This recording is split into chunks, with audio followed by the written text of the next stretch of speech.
Mi nombre es Massimilla Pialorsi Lewis, yo soy italiana, aprendí español en España, donde me quedé desde el año 2000 hasta el 2013.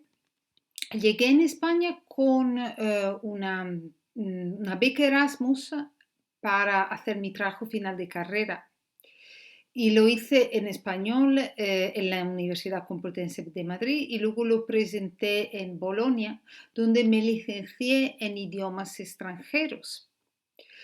Regresé a España y luego reanudé con mis estudios de máster en filología hispánica y luego de doctorado siempre en filología hispánica. Me otorgaron el título de doctora por la Universidad Complutense de Madrid en 2013. Ahora vivo en Estados Unidos, concretamente en Dallas, y soy profesora de español. As far as my teaching styles and teaching philosophy is concerned, I believe in a student-centered class where students are doers, are producers of the language, while the teacher is just a facilitator, collaborator of the learning process. I like the idea of students being aware of their progresses, of their performances, and also that it's not the goal, it's not passing the class or getting a good score, the goal, but it's the process of learning. Actually, talking about performance, according to the standards, languages other than English are grounded into communicative modes, which are the foundation of my instructional strategies. When I create a lesson, I create a unit, I've always in mind the process of learning, remember, understand, apply, at least at the lower level thinking. So I don't want students just to repeat what I say. I want students to understand, to possess the language, to make the language something they own. In fact, to do so, I use contextualized instructions. I tried not to use so much isolated language drills because I think that they are much more less effective than contextualized cultural instructions. I think that if you bring a text or a movie or a video or something and we start from that, it's much more, it's called a top-down approach. And I think that it's much more valuable than just feeding students with grammar rules and then drilling and then just focusing on memorizing structural patterns that they can easily forget as soon as they step out of class. And plus, it's boring. It's boring.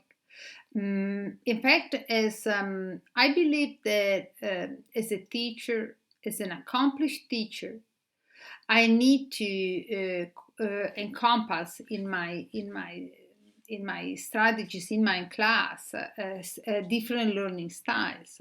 Why? I want to know my students. I want to understand their strengths and weaknesses, especially students that are at risk. So I will, in this way, I'm able to include into class different strategies, different technique and methods.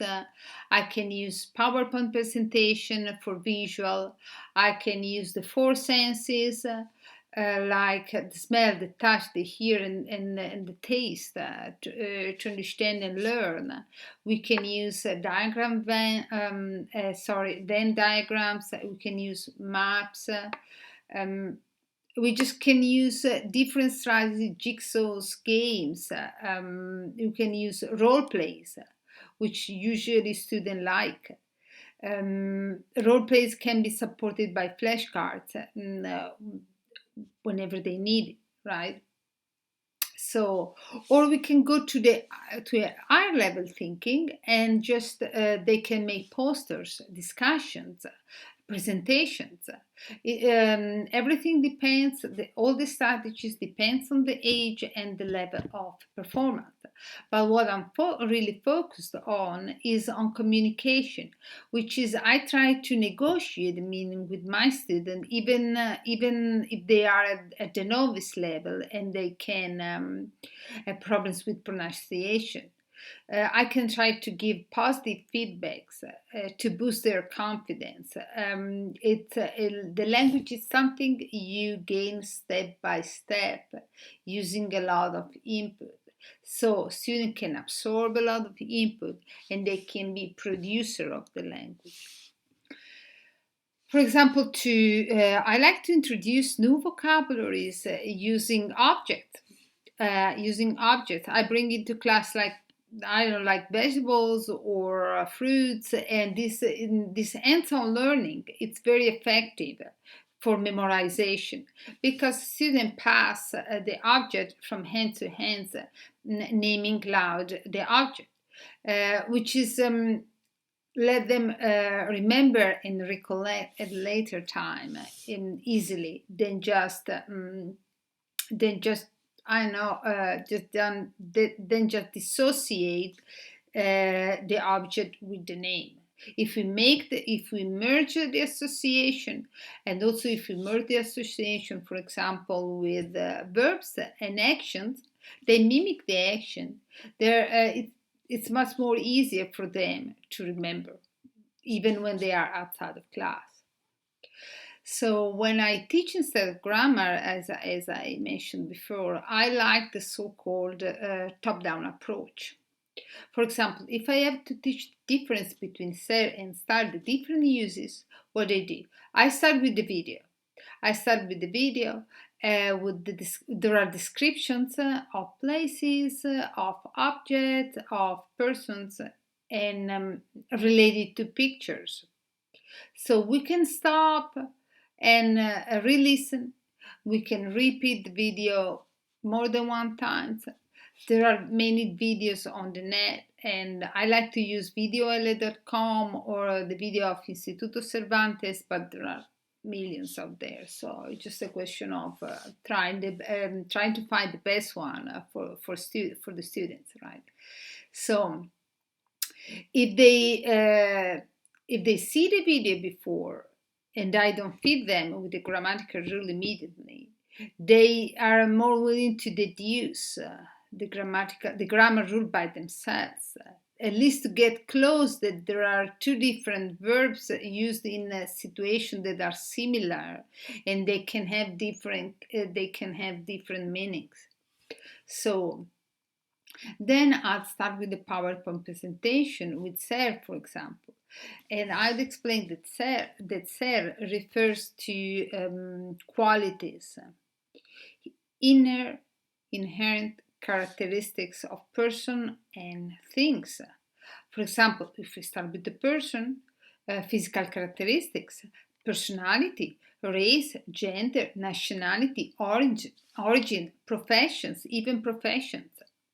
So in that case, students would just try to describe themselves using just basic vocabulary, but at least they would use the first person and they would contextualize immediately the use of ser, like soy americano, soy extranjero, soy alto, soy bajo, soy tejano. Other different uses, like I don't know, soy estudiantes, soy profesor. So they can kind of try to use the language immediately, right? And then once we are focused, once we get the rule of ser, we're gonna go with the rule of star, which is if we are describing a person. In that case, a star means conditions, implies a condition, a state of being that can't change. So if I want to describe emotions, if I want to describe physical conditions, if I want to describe civil state, I will use estar, like estoy soltero, estoy casado, estoy aburrido, estoy enfadado, estoy enfermo. In that case, I like to just to brainstorm students with the adjectives that I would write on the blackboard with the help of students that might recollect some other adjectives, right? And so we would work again to contextualize, in that case, a star, and they just create sentences, utterances, or just try to use the language immediately. Try to use the language immediately. Then I go for the difference of ser in star in terms of location. So when I have to mention an event, I use ser. But why? Because in that case, ser can be replaced by take place. That's the key. If I say la fiesta es aquí, the party is here, the party takes place here. So that makes sense to use ser when it can be replaced by take place. But I can even use a star. So I can even use a star with people, with places and objects. But in that case, it's a star can be replaced by is located or are located. So I would just start giving some examples, and and soon will continue. So if I say la manzana está sobre la mesa, apple is on the table, it's a star because I can be replaced by is located. Juan está en Buenos Aires. Juan is located in Buenos Aires. So, or I can even use a place like Texas or Texas está en Estados Unidos, is located in Estados Unidos. So that's the main difference, and I want, and then we would just simulate action events, just simulate realities with ser and the star in class that we could just use to reinforce the grammar rules. Then then we could go beyond and try to use ser, for example, with days, with time, with possession, with, for example, an object is made of, it's with ser, la mesa está hecha de madera, or el bol está hecho de metal. The table is made of wood, or the pen is made of iron. So, but in that case, I think that it's very similar to English, and that there is much more less confusion. Because if I say it's 2 o'clock, it's son las dos, it's the same. The last rule is with star that I explained. It's with the progressive, which is a big difference with English. So it's important to make connection with the mother tongue. So students are much more aware of the new language and also of the language they talk, right? So if I say estoy comiendo, estoy hablando, I am talking, I am eating. Well, in English is to be, and in Spanish is estar. Why? Because it's always a progress. It's not. It's sort of something that is in progress. If we try to use the logic, we try to use a critical thinking skill with the language. We realize that it can be according to the Spanish grammar, it can be be, because be is ser is it's something that it's a quality, it's kind of static. Instead star, it implies somehow an evolution. So and then we just do some drills at the end, and just we keep focusing some grammar drills that help them to also write and just to remember the rules. But the most important thing is the idea of using the language, and especially using the language beyond the confines of the classroom walls. Thank you.